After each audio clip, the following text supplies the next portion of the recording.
Hello दोस्तों, welcome to Technical Baba. Technical Baba में आप सभी का स्वागत है। हमारे चैनल को लाइक कीजिए, सब्सक्राइब कीजिए, शेयर कीजिए। आज हम इस वीडियो में जानेंगे पॉलिटेक्निक क्या है, कौन कर सकता है पॉलिटेक्निक, कौन कौन से ब्रांच होते हैं, पॉलिटेक्निक का फ़ायदे क्या है, कि कितना है पॉलिटेक्निक का फ़ी, कैसे एडमिशन ले सकते हैं पॉलिटेक्निक में, सिलेबस क्या होता है इंट्रांस का, और भी बहुत कुछ। चलिए वीडियो को शुरू करते हैं। सबसे पहले हम जानेंगे पॉलिटेक्निक क्या है। दोस्तों, पॉलिटेक्निक एक इंजीनियरिंग डिप्लोमा कोर्स है। पॉली का मतलब होता है बहुत सारी और टेक्निक का मतलब होता है तकनीक। यह कोर्स में बहुत सारी तकनीक के बारे में पढ़ाया जाता है। यह एक प्रोफेशनल कोर्स है। यह कोर्स करने के बाद जूनियर इंजीनियर का डिग्री मिल जाता है और साथ ही 10+2 यानी 12वीं इक्विवेलेंट डिग्री मिल जाता है, जिसे हम दोबारा 10+2 करने की ज़रूरत नहीं पड़ती है। अगर आप पॉलिटेक्निक कर लेते हैं तो 12वीं यानी 10+2 आप दोबारा करने की कोई ज़रूरत नहीं पड़ती है। इसमें 10+2 का डिग्री मिल जाती है, प्लस टेक्निकल हैंड भी डिग्री मिल जाती है पॉलिटेक्निक कोर्स में। कौन कर सकता है पॉलिटेक्निक? यह कोर्स वह छात्र कर सकते हैं जो 10वीं या 12वीं का परीक्षा दे चुके हैं। जो 10वीं कर चुके हैं उनके लिए पॉलिटेक्निक 3 साल का कोर्स हो जाता है। जो 12वीं कर लिए हैं उनके लिए 2 साल का कोर्स हो जाता है। इसके लिए 10वीं या 12वीं में 45% नंबर होना अनिवार्य है। जो छात्र 10th पे पॉलिटेक्निक करना चाहते हैं उनको 3 साल का एक कोर्स होता है पॉलिटेक्निक, और जो 12th कर चुके हैं वो करना चाहते हैं तो उनके लिए 2 साल का कोर्स होता है पॉलिटेक्निक। अगर जो 12th कर लिए हैं वो भी 10th पे बेसिस पे भरना चाहे तो भर सकते हैं, तो उनको 3 साल का समय लग जाएगा। लेकिन अगर 12th भरते हैं तो 2 साल का समय लगेगा। ये 10th पर 3 साल का समय इसलिए लगता है क्योंकि यह जो फर्स्ट ईयर होता है वो फर्स्ट ईयर में 12th का ही पढ़ाई पढ़ाया जाता है, और सेकेंड ईयर थर्ड ईयर में टेक्निकल हैंड डिग्री के लिए कोर्स पढ़ाया जाता है। इसीलिए 10th पर 3 साल लग जाता है और 12th पे 2 साल लग जाता है। कौन कौन से ब्रांच होते हैं पॉलिटेक्निक में, आइए देख लेते हैं। Diploma in mechanical engineering, diploma in civil engineering, diploma in computer science, diploma in electrical engineering, diploma in electronics and communication engineering, diploma in textile engineering, diploma in chemical engineering, diploma in applied arts. यह सिर्फ girls के लिए ही होता है, diploma in applied arts, diploma in electronics engineering, diploma in architectural assistantship, diploma in fashion designing, ETC. हम इसमें से बताएंगे पॉलिटेक्निक में सबसे ज़्यादा बच्चे चॉइस करते हैं मैकेनिकल और सिविल का। मैकेनिकल और सिविल का सबसे ज़्यादा जॉब अपॉर्चुनिटी है, इसीलिए पॉलिटेक्निक के लिए मैकेनिकल और सिविल ज़्यादा ही, यही 2 ब्रांच ज़्यादा चॉइस करते हैं।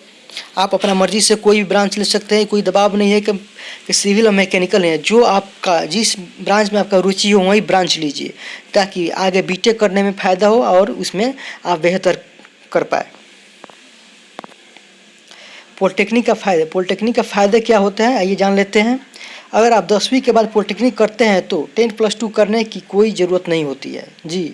अगर 10वीं के बाद पॉलिटेक्निक करते हैं तो 10+2 यानी 12वीं करने की कोई ज़रूरत नहीं होती है, 12th करने की कोई ज़रूरत नहीं होती है। आपको 12th इक्विवेलेंट डिग्री मिल जाती है और साथ ही टेक्निकल डिग्री भी मिलती है।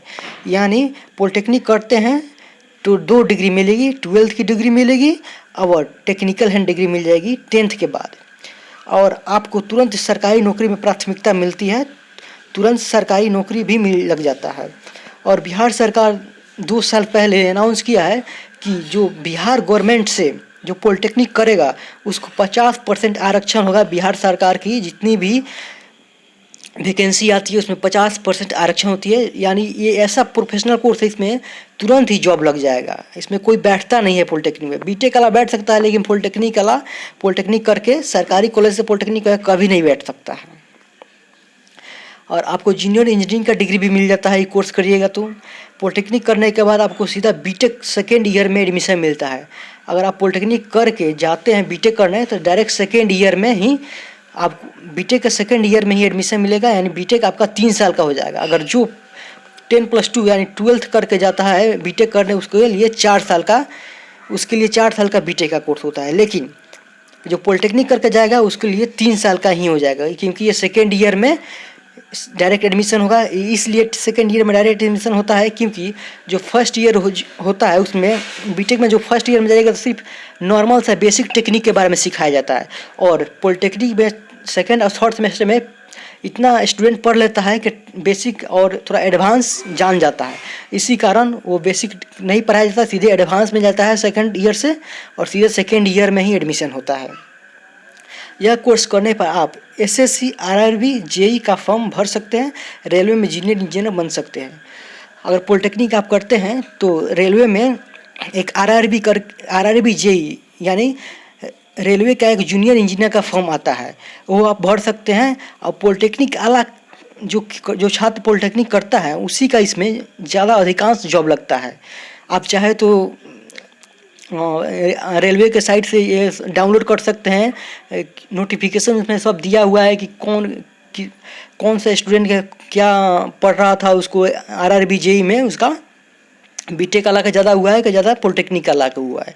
इसमें सब मतलब 75% पॉलिटेक्निक का छात्र ही आरआरबी जेई का नौकरी, जूनियर इंजीनियर का नौकरी ले जाता है। इसीलिए ये बहुत अच्छा प्रोफेशनल कोर्स है। अगर 10th कर चुके हैं तो आँख मूंद कर पॉलिटेक्निक जरूर करें। कितना है पॉलिटेक्निक का फ़ी? पॉलिटेक्निक का बिहार गवर्नमेंट कॉलेज का 3 साल का फ़ी मात्र 8,000 है। अब बताइए अब क्या चाहिए? 8,000 में 3 साल का पॉलिटेक्निक का कोर्स पढ़ा दे रहा है बिहार गवर्नमेंट, तो और क्या चाहिए? 8,000 कोई बड़ी बात नहीं है। 8,000 तो ऐसे ही ट्यूशन में कोई कंप्यूटर क्लास पकड़ लीजिएगा 6 महीने के लिए कंप्यूटर क्लास, तो 8,000 ऐसे ही ले लेता है। तो बहुत सस्ता है, 8,000 कोई बड़ी बात नहीं हुई। और वहीं प्राइवेट कॉलेज में जाइएगा तो 50,000 से अधिक। अपना जो जितना कॉलेज जितना फेमस होगा उतना पैसा लगा, और डिग्री क्या देगा? वही सेम डिग्री देगा। लेकिन वैल्यू किसका ज़्यादा रहेगा? गवर्नमेंट का सबसे ज़्यादा वैल्यू होता है, क्योंकि जो गवर्नमेंट में जो स्टूडेंट जाते हैं वो कंपटीशन फाइट करके जाते हैं। इसी कारण गवर्नमेंट का सबसे ज़्यादा वैल्यू होता है। प्राइवेट में तो पैसा फेंकिए एडमिशन मिल जाता है। कैसे एडमिशन ले पॉलिटेक्निक में? हर राज्य अपना अपना एंट्रेंस परीक्षा लेती है। सरकारी कॉलेज के लिए टेस्ट परीक्षा में अच्छी रैंक लानी होती है, तब ही कॉलेज मिलता है। बिहार में जिनका 4500 तक रैंक आता है उनको कॉलेज मिल जाता है, जबकि प्राइवेट कॉलेज में बिना परीक्षा लिए एडमिशन हो जाता है। अगर बिहार गवर्नमेंट में जो पॉलिटेक्निक कर रहा है उसको जॉब अपॉर्चुनिटी बहुत ज़्यादा मिल रहा है, बहुत ज़्यादा सरकारी जॉब लगने का चांस है।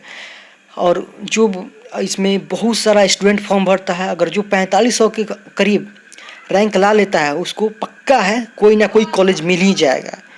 अगर 4500 से ज़्यादा रैंक लाता है तो थोड़ा दिक्कत है।